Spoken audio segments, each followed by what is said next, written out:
من أكثر منتخب حسيت أنه هو مفاجأة في هذا الدور كابتن فتحي؟ بالمنطق أكثر منتخب بالعالم حسه مفاجأة، مش أنا حسيتوش مفاجأة، والمغرب للأمانة. لأنه شوف 8 مجموعات زاد ترشحوا للدور الربع نهائي، 8 الأولانيين بتاع كل مجموعة، فما منطق لأول مرة في التاريخ 8 الأوائل بتاع كل مجموعة هم اللي ترشحوا للدور إلا مجموعة وحيدة، كرواتيا اللي هي فيها المغرب. مجموعة اليابان واسبانيا. اليابان وترشحوا الكرواتيا والمغرب. لا ترشح هذيك، ترشح الأول والثاني.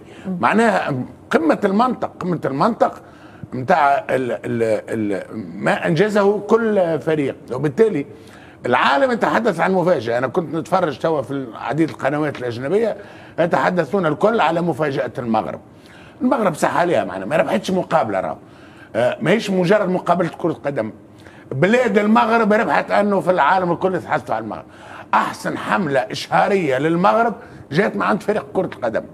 إذا مرة حتى مفاجأة، بالعكس حتى مفاجأة إطلاقا. حتى المغرب أزيد تعرف اللي المغرب 4 مقابلات ضد الثاني في وصيف كأس العالم في 2018، الثالث في كأس العالم، كندا واسبانيا وما أدراك. في بالك المغرب قبل الهدف، ال4 مقابلات قبل الهدف، والهدف بنيران صديق ضد المنافس هو كندا. معناها ضد الفرق الاخرى. كيفاش نجم نتحدثوا على مفاجاه؟ علاش نقصوا من قيمه المغرب؟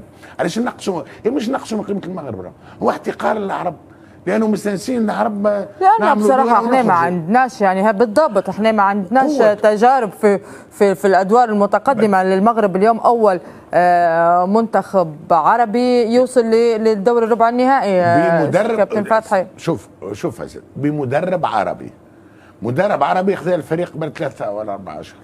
شو يقول؟ عمل تصريح ياسر عجبني، لانه حلو ياسر ويعطيك فكره اللحمه اللي تخلقت في الفريق المغربي. يقول لك انا عندي لاعبين اليوم في 26 شكون مولود في فرنسا، شكون مولود في ايطاليا، شكون مولود في هولندا، شكون مولود في انجلترا، شكون مولود في اسبانيا.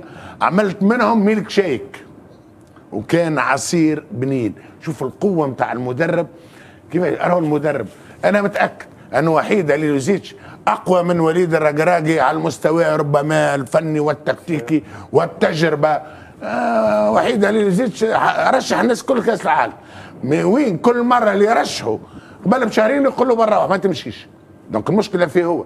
دونك نجم يكون مدرب كبير، ولكن الكوره هنا نتكلم تحت رقابه معز عايش وعاش. الكوره راهو مدرب، مش انترينمون برك، مش تمارين برك، مش فنيات برك. علاقات، كيفاش تاخذ المجموعه، كيفاش تحكي معاهم، بنى اسلوب تحكي معاهم، تحسهم علاقه ثقه معاه ولا لا. خلينا بنسال معز على حاجه رهبه. خلينا نشوفوا المونديال بعيون ليبيه ونستقبلوا من المغرب احد نجوم كرة القدم هناك، وهو المحترف الليبي في فريق الوداد مؤيد اللافي. أهلا وسهلا بك كابتن مؤيد. أكيد يعني أخذت نصيب الأسد من الفرحة بتواجدك بين الأشقاء في المغرب، خصوصا زي ما نعرفوا أنك الآن في معسكر، عشت الأجواء وكبتها. كيف كانت الانطباعات؟ كيف كانت الأجواء مؤيد؟ مرحبتين بك خوي مؤيد، ومرحبتين بضيوفك الكرام خوي وحبيبنا أسامة الفزاني والكابتن زبير غني عن التربية غني عن التعريف، والكابتن فتحي المولدي. شوف والله أنا زي ما قلت أنا موجود في معسكر داخلي في أكادير مع الوداد، ونحكي لك الأجواء يعني أجواء غير عادية الصراحة. ما كانش الشعب المغربي والفريق المغربي هو اللي تحت ضغط، قصدي كان الوطن العربي كامل تحت ضغط في المباراة الصراحة. كنا احنا نبغوا نخشوا التاريخ في العرب كامل زي ما دواء استاذ زبير بيع وسام الفزاني واستاذ فتحي المولدي. هذه حاجة تكتمل بالعرب كاملين الصراحة. كانت فرحة كبيرة، بالذات انا تو زي ما قلت لك في الهوتيل مع الفريق، يعني فرحة غير عادية صراحة، فخر كبير يعني نعتز به الشيء هذا. وهذه يعني تعطينا حاجه لقدام ان احنا نزيدوا الطموح ونزيدوا الشيء هذا المنتخبات العربيه كامله باش نقدروا نوصلوا وصل المنتخب المغربي وما زال ان شاء الله يوصل لقدام ان شاء الله. طيب انا اللي لمسته من شعور من مؤيد اللافي يعني انك تتكلم وكانك يعني تمثل في المنتخب الوطني، وهذا طبعا مش غريب عليك، الجرينتا والحماس مع منتخبنا الوطني. لكن يا ريت تعطيني اليوم كيف كانت الاجواء. اكيد ما فيش تمارين، حتى كان في معسكر المفروض يوقف التمارين.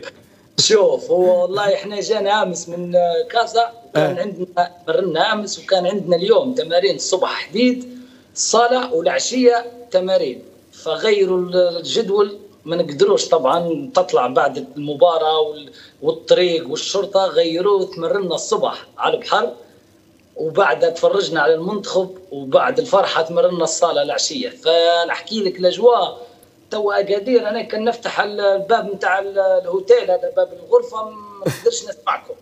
تشوف الناس في الهوتيل وتشوف صوت السيارات، يعني فرحه كبيره الصراحه. تشوف المغرب كامله فرحونا الصراحه، يعني هذه فخر كبير لنا احنا، وهذه حتى لينا احنا مثلا احنا كليبيين وانا كلاعب ليبي ولاعب دولي في منتخب ليبيا، والله تعطيني طموح كبير باش انا مع زملائي في ليبيا والمنتخب الليبي ان احنا نشوفوا حاجه قدامنا للمنتخب الليبي باش نديروا شيء صراحه. اقسم بالله شيء نفتخروا به صراحه. طيب الشيء اللي تفتخروا به كابتن مؤيد، اعتقد انه هو انبثاق من الحاله والوضعيه اللي تعيشها كره القدم الليبيه اليوم. ما تتكلموا على البطوله المغربيه، يعني انت كنت محترف في الدوري السعودي ومشيت للدوري المغربي، حققت الانجازات، البطولات، البطوله الافريقيه، بطوله الدوري والكاس، يعني المدخلات تعني مخرجات. اليوم هل نقدر نقول ان قوه البطوله التونسيه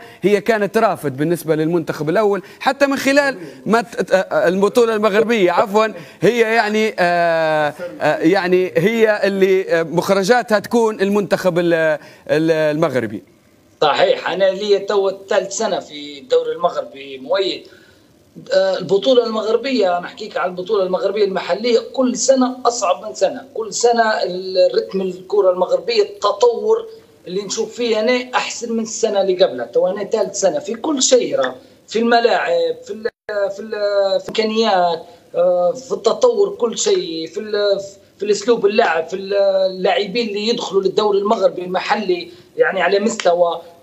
تشوف نحن مع الوداد في الشامبيونز ليج، اول ما جات الوداد وصلنا لنصف النهائي، ثاني سنه انا خديت الشامبيونز ليج مع الوداد، وثالث سنه هذه تونا بنلعب كاس العالم مع الانديه مع الوداد وبنلعبوا الشامبيونز ليج.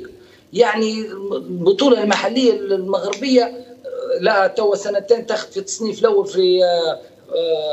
في افريقيا، والتصنيف الثاني في العرب بعد السعوديه. فتشوف بتعرف ان هذا مش جاي بالحظ، اكيد نتاج عمل كابتن وتخطيط. كابتن مؤيد، قبل انت في مثل هذه البرامج وتحديدا في قناتنا دائما متوجه في رسائل للجمهور الليبي وكذلك لجماهير الوداد. اليوم اكيد عندك رساله للجماهير المغربيه اللي اصبحت اليوم انت جزء لا يتجزا منهم، كونك يعني تخدم ومتواجد في المغرب.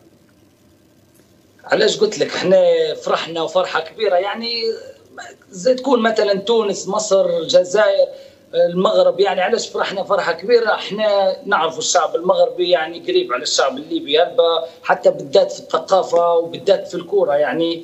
ففرحنا صراحه وشفت انا حتى اليوم في الفيسبوك حتى ليبيا كلها، يعني اولهم يعني حتى يعني في شارعنا وكذا مركزين، صاير لهم اعصاب زي اللي صار نحن في الاوتيل، يبوا لازم المغرب تدير حاجه. فالصراحه فرحونا الصراحه فرحه كبيره. ان شاء الله نتمنوا يعني القادم للمنتخبات العربيه كامله، واولهم طبعا منتخب ليبيا، ان شاء الله نشوفوا ونستفيدوا من المنتخبات الجيران. احنا نقولوا يعني بالعاميه الجيران اللي جنبنا نستفيدوا منهم باش نطوروا ان احنا عندنا الامكانيات. ومره ثانيه نقول نتاسفوا من اللي فاتوا السنوات الماضيه للمنتخب الليبي. ان شاء الله باذن الله حنطوروا وحنكونوا ان شاء الله مستوى ونديروا شيء يفرح الشعب الليبي اللي يحب الكوره واللي يستاهل الصراحه. طيب. نديروا له اقل من ان شاء الله ان شاء الله ان شاء الله يا رب. استمتع بوقتك مؤيد، وان شاء الله نتمنى التوفيق ليك في مشوارك في المغرب، ومنور على تواجدك وحضورك معنا. تحياتي للزملاء.